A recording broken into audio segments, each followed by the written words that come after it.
আসসালামু আলাইকুম বন্ধুরা, জামিল হোম ব্লগসে সবাইকে স্বাগত জানাচ্ছি। তো আশা করি প্রত্যেকে ভালো আছেন এবং খুব ভালো আছেন। আমিও ভালো আছি আলহামদুলিল্লাহ। তো আজকে 2 মেয়ে বাহিরে গেল, আজকে আমি আর যাইনি। তো ওরা দুজন অনেক সময় ধরে গেছে। তো ফোন দিয়া ও 2বার ফোন দিছি তাড়াতাড়ি আসার জন্য। ওরা গেছে আসলে মূলত আড়ংয়ে, আমাদের এলাকায় যে আড়ংটা আছে সেই আড়ংয়ের দোকানে গেছে। তো আড়ং থেকে আমি ভাবছিলাম যে কিছু হয়তো শপিং করে আসবে, কিন্তু আসলে ওরা কিছু শপিং করে নেই। তো মাঝখানে যখন আমি ফোন দিলাম তখন বড় মেয়ে বলতেছে, আম্মু আসতেছি, আর একটু সময় দেরি করো, তোমার জন্য একটা মজার জিনিস আনতেছি, তোমার খুব পছন্দের একটা জিনিস। তো অপেক্ষা বসে আসি, আনে না কী আনবো, অপেক্ষা করে বসে আসি। তো অপেক্ষার পালা শেষ। এখন আমার জন্য নিয়ে আসছে কি, এখন এইটাই আপনাদের সাথে শেয়ার করব যে আমার জন্য কী আনছে। তো দেখেন কারাটার জন্য হেল্প করতেছে আমার ছোটো মেয়ে।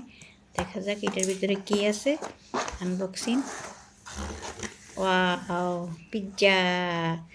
দারুণ সুন্দর পিৎজা, আসলে খুব পছন্দের জিনিস আমার পিৎজা, আমি খুব পছন্দ করি। তো সেটাই আমার জানছে। এ হে, এইগুলি হয়েছে এদের জিনিস। কি বলবো, কালা কালা 2টা মাইয়া দিছে আল্লাহ।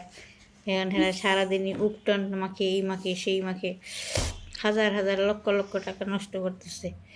এটা কি সস? জুস। আচ্ছা, জুসও আনছে একটা। তো এখন আমরা মজা করে খাই, আপনারাও মাঝে মধ্যে এরকম মজা করে খাবেন।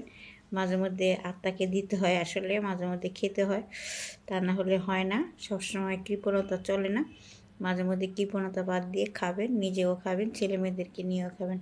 তো ব্লগটি ভালো লাগলে অবশ্যই লাইক কমেন্ট শেয়ার করবেন, আর নিজে সবসময় ভালো থাকবেন, অন্যজনকে ভালো রাখার চেষ্টা করবেন। আজকে এই পর্যন্তই, সবাইকে ধন্যবাদ এতক্ষণ সময় দেওয়ার জন্য। আল্লাহ হাফিজ।